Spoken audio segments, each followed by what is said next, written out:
Hi, I'm Jess Pryles from Hardcore Carnivore, and this is Master the Method, where we look at lots of the great cuts that you can find at your local H-E-B meat market and the best way to cook them. Today I'm going to show you a classic. We're going to master the method on a pan-seared steak with the butter baste. Today I'll be using a very special steak. It's a 32-day dry-aged New York strip. Now some H-E-Bs have a dry aging cabinet as part of their meat market. This is a really specialized technique that enhances the flavor and the tenderness of beef. It's really special. As water evaporates during aging, the flavor of the meat concentrates and natural enzymes are allowed to go to work and make everything more tender. So you end up with a pretty special product. The outer layer of dry-aged steaks can look a little gnarly, but once your certified meat cutter trims it away, it'll be good to go. And this one is a beauty. Because of that unique flavor, I want to keep things pretty simple and just season with salt. It's totally fine if you're not using dry age. This method is going to work with any grade of strip steak. Let's head to the pan. I want to use an enameled or regular cast iron pan. You want something with a really heavy base.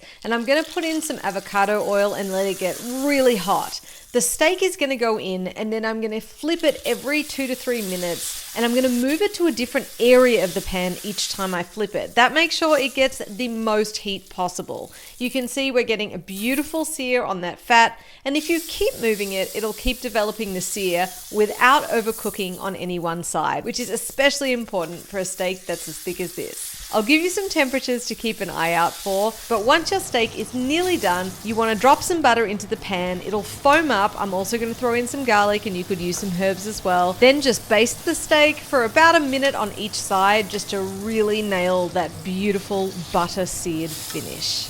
Butter with steak is a classic for a reason.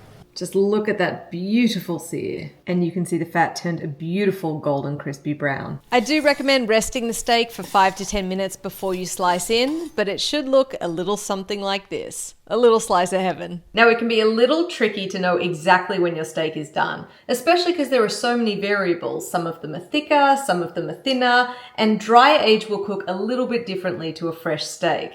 So the way to do it is to use a meat thermometer. All you need to do while you're flipping it is keep an eye on the internal temperature of your steak and use these numbers to figure out when it's at the perfect doneness. So once you master this method, the best steakhouse in town is going to be your kitchen.